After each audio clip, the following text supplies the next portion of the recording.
끝까지 물에 잠긴 얼굴. 그것도 레이첼의 얼굴이 보였어요. 물속에서 절 빤히 바라보는 얼굴은 분명 레이첼인데 괜찮아요. 문 밖에서 절 부르는 목소리 또한 레이첼이었던 거예요.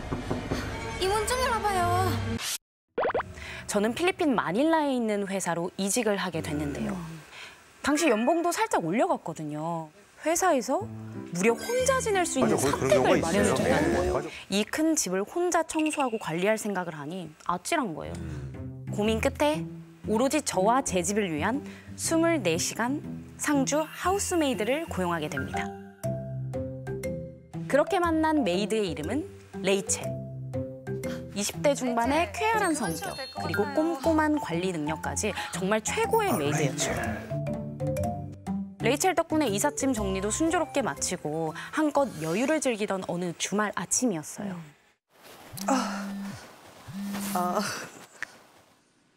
짠! 아이, 김소희, 이사 잘했어? 이사? 그럼 당연히 잘했지. 캐피도 잘 들어. 식탁 의자에 걸터 앉은 후 카메라를 제 쪽으로 다시 돌렸는데 아, 깜짝이야! 제 얼굴 뒤로 레이첼이 우뚝 서 있는 게 보이는 거예요. 아, 놀랐잖아요.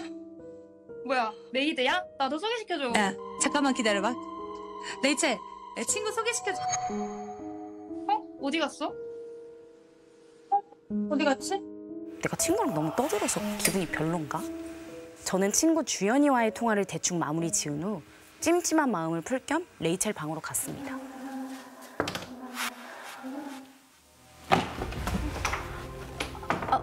소희 언제 일어났어요? 뭐야, 왜 처음 온 척해요? 네? 아까 방금 전에 저 친구랑 통화할 때 그때 봤잖아요. 우리 밥 먹을까요? 제가 밥 해줄게요.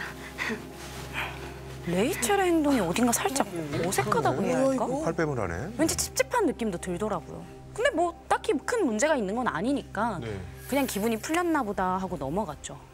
그런데 며칠 후 급히 처리할 업무가 있어서 2층 제 방에서 밤샘 업무를 하고 있을 때였어요. 방문 밖에서 계속 신경을 거스르는 소리가 들리는 거예요. 아, 뭐야. 뭔 소리야. 참다 일에 집중할 수가 없어서 방 밖으로 나가봤어요. 대체 어디서 나는 소리인지 집안을 둘러보던 그때 마치 애들이 뛰놀듯 통통 뛰고 있는 거예요.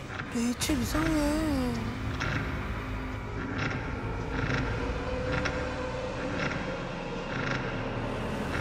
레이첼, 뭐 하는 거예요? 뛰는 걸 멈춰선 레이첼이 고개를 갸웃하면서 쳐다보는 거예요.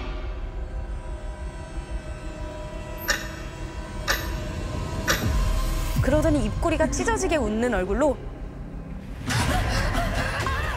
재빠르게 제 방으로 뛰어들어가 문부터 잠그고 방구석에 숨어버렸어요. 방문 밖에선 더 이상 아무 소리도 들리지 않았어요. 다음 날 아침 방을 벗어나지 못하던 제 귀에 신경을 거스르는 소리가 들리는 거예요. 그때 소희, 너 참 사는 거예요? 레이첼의 밝은 목소리가 들렸어요. 자꾸만 전날 그 기괴한 모습이 잊히질 않아서 레이첼을 똑바로 쳐다보지 못하겠더라고. 소희, 저예요. 다시 전화할게. 무슨 일이에요? 소희, 이거 써볼래요? 레이첼이 걱정스러운 표정으로 절 보면서 고마워요. 거품 입욕제를 선물한 거예요. 순간 그 마음씨가 고맙기도 하고 그리고 좀 미안하기도 하더라고요. 그래, 사람 좋고 일 잘하면 그만이지. 저는 레이첼을 해고하려던 마음을 고쳐 먹고 레이첼이 선물한 입욕제를 들고 반신욕에 나섰습니다. 거품 사이로 뭔가 둥둥 떠서 건져보니 검고 긴 머리카락 뭉텅이더라고요. 그때였어요. 머리카락을 건지던 제 손 끝에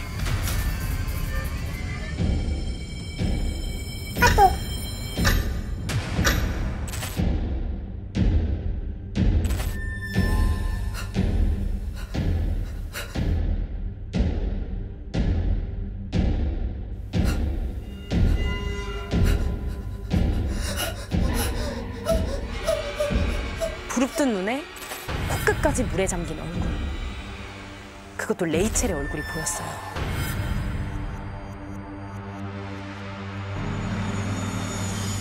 어우 깜짝. 아, 무슨 일이에요? 소희, 이 문 좀 열어봐요. 소희. 그 순간 문 밖에서 들려오는 목소리에 저는 더 패닉에 빠지고 말았어요. 물속에서 절 빤히 바라보는 얼굴은 분명 레이첼인데 괜찮아요. 문 밖에서 절 부르는 목소리 또한 일이에요? 레이첼이었던 거예요. 이 문 좀 열어봐요.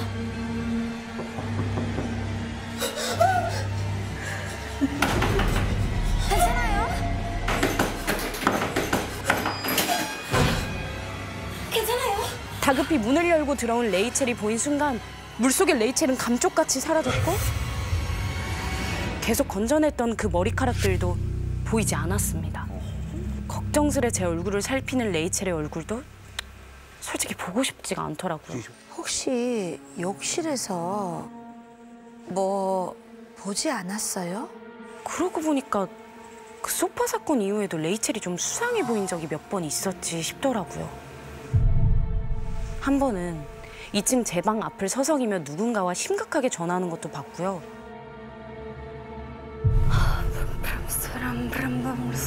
제 방 한가운데서 뭔가를 막 태우면서 중얼중얼거리고 있었던 거죠. 레이첼이 나를 괴롭히려고 무슨 수작을 벌이는 건가? 점점 의심이 들기 시작했습니다. 그리고 그 의심은 시간이 갈수록 확신으로 뒤바뀌었는데요. 레이첼의 이상한 행동이 발견될수록 제 건강은 급격히 안 좋아졌습니다. 아, 뭐 있나 보다. 몇 달 동안이 아예 제가 정말 다른 사람이 됐었어요. 가위도 많이 눌리기도 눌렸고 몸 상태도 정말 많이 나빠지기도 나빠졌고 어떨 때는 그냥 정말 창문을 이렇게 그냥 보게 되면은 여기를 뛰어내리면 오히려 더 편하겠다 이런 생각이 막 하루에도 몇 번이라도 더 들더라고요. 그건 좀 촉이네, 촉이. 결국 고민 끝에 한국에 있는 가족들 곁으로 갔다가 잠시 쉬다 오기로 마음먹게 되었습니다. 회사에도 사표를 내고 레이첼에게도 그동안 수고했다. 나는 2주 뒤 한국으로 돌아갈 거다. 그때까지 내 방은 물론 2층 청소 다 안 해도 된다. 애들로 거리를 두고 생활했죠.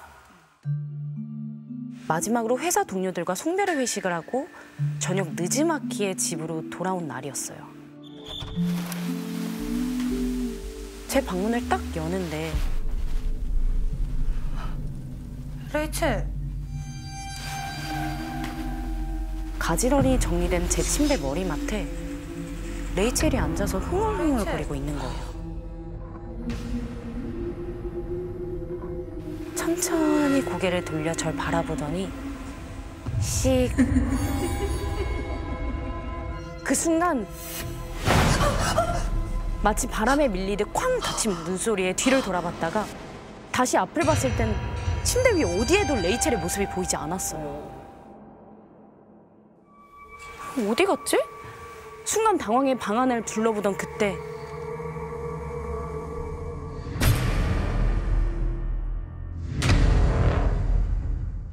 레이첼의 머리카락처럼 보이는 것들이 삐져나와 있었어요.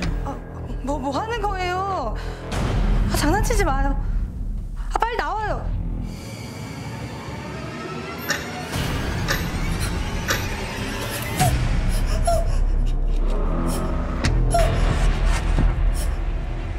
깜깜한 침대 아래 누운 자세로 마주한 건 레이첼이 아니었습니다.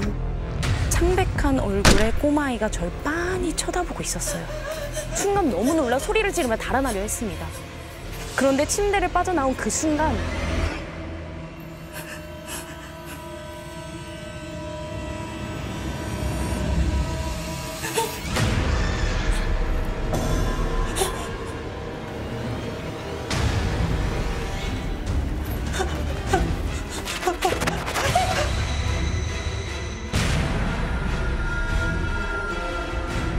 이번엔 살점이 떨어져 나간 남성의 얼굴과 화상 자국이 선명한 여성의 얼굴이 쌍으로 절 쳐다보고 있는 거예요. 그러더니 우위나샤 라고 하는 거예요.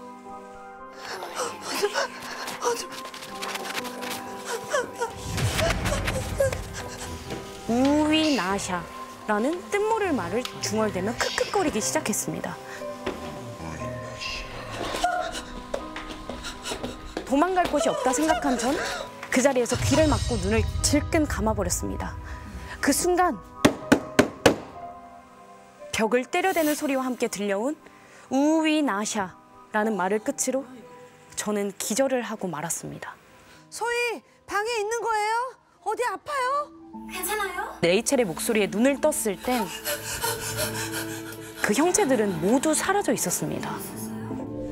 소희, 저거 소희가 그런 거예요? 잔뜩 겁먹은 표정을 한 레이첼의 시선을 따라 뒤돌아보니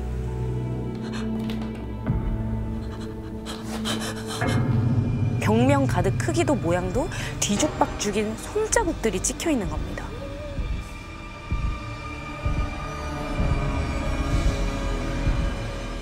그걸 본 순간 제 머릿속에 떠오른 건 어젯밤 저에게 손을 뻗어대던 새 형체와 그들이 남긴 수수께끼 같은 한 문장이었습니다. 레이첼, 우위 나샤가 뭐예요? 오이난샤? 제 집에 간대? 지난 밤과 지금까지 있었던 일을 털어놓기 시작했어요. 그런데 가만히 제 얘기를 들어주던 레이첼이 그러는 거예요. 실은 자기 어머니께 이미 뭘 물어봤다고요. 그 자기 마을에 이렇게 주술사 같은 분이 있는데 이건 그분이랑 얘기를 해봐야겠다.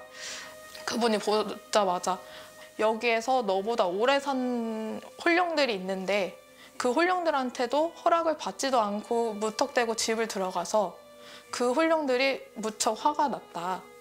그래서 너한테 그렇게 피해를 가했고 이제 너가 간다고 하니 이 사람들은 너가 가는 거에 대해서도 이제 화가 나서 저렇게 벽에다가 사인을 보낸 거다. 중학교 때부터 15년 동안 지냈던 필리핀이었지만 이제는 다시 돌아가고 싶지 않을 만큼 제겐 끔찍한 기억이 돼버렸습니다.